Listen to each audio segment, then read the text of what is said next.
SA node? Yeah, coming from the SA node to internodal pathways.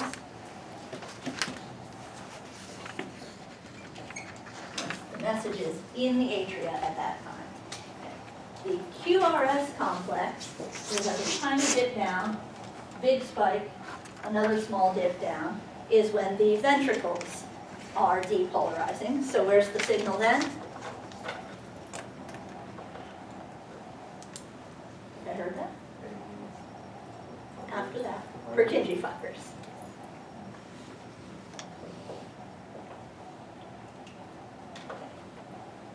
And then there's one more hump. That is when the ventricles repolarize. So when they're resetting after this signal has come through. Notice anything missing?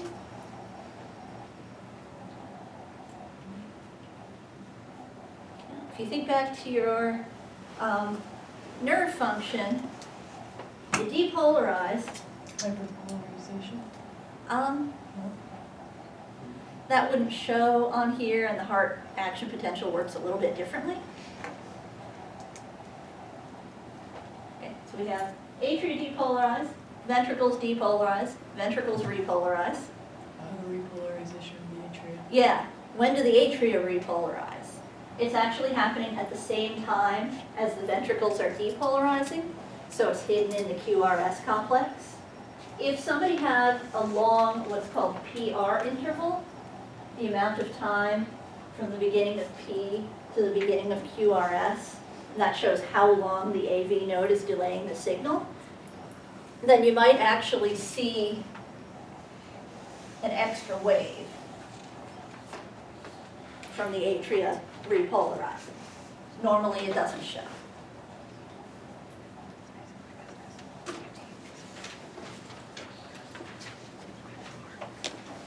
This matches up the part of the wave with the location of the signal.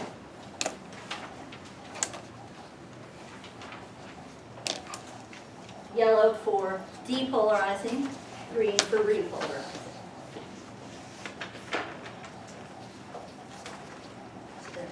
Ventricles depolarized, starting to repolarize. We have the little bit of T there. Okay.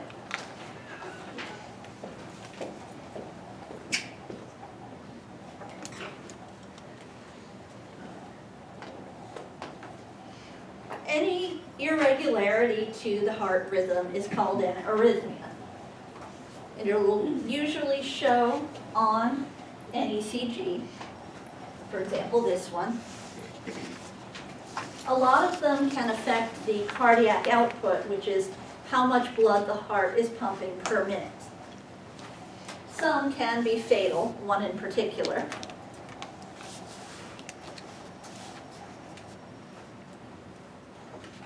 Now here are some major arrhythmias. If the heart rate, it's a normal pattern, but it's too fast or too slow, outside the normal range. Too slow is called bradycardia, that's under 60 beats per minute. Too fast, at rest, over 100 beats per minute is tachycardia. These can be problematical because if the heart's not beating fast enough, it might not be sending enough blood through. Sometimes you'll see mild bradycardia in athletes. What's happening there is their heart's more efficient. It's pumping more at once, so it doesn't need to pump as fast. If it's pumping too fast, it might not have enough time to refill it between beats. Then you can have arrhythmias happening just in certain chambers. Major types are fibrillation, which is uncoordinated contraction. So the signals are just going all over and the chamber's going, I don't know what I'm supposed to do here. And basically ends up doing nothing. Flutter is a very rapid contraction. So it's contracting all together, but so quickly that it's not getting good force behind it. And then premature beat is where you get an additional contraction at the wrong time in the cycle. So you might see 2 QRS complexes in between Ps. That would be a premature ventricular contraction.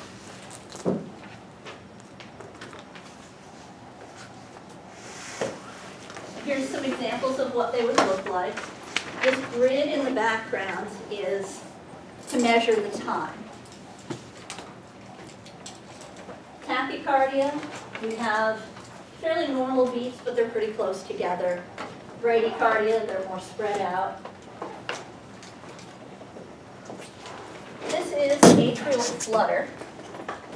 We have some okay looking QRS complexes, but they're somewhat irregular because of the irregularity of the messages getting through the atria. This one's ventricular fibrillation. You can't even see any QRSs. So which one do you think is going to be immediately fatal? Fibrillation. Fibrillation. Now, atrial fibrillation can usually be okay. It can affect cardiac output. It can make people pass out.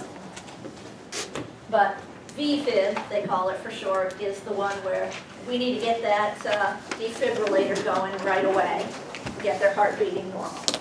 The idea there is you send a big shock through it, and it should clear out all these extra signals, and then it'll start listening to the SA mode again, basically. Okay, so that's what we're going to cover for today.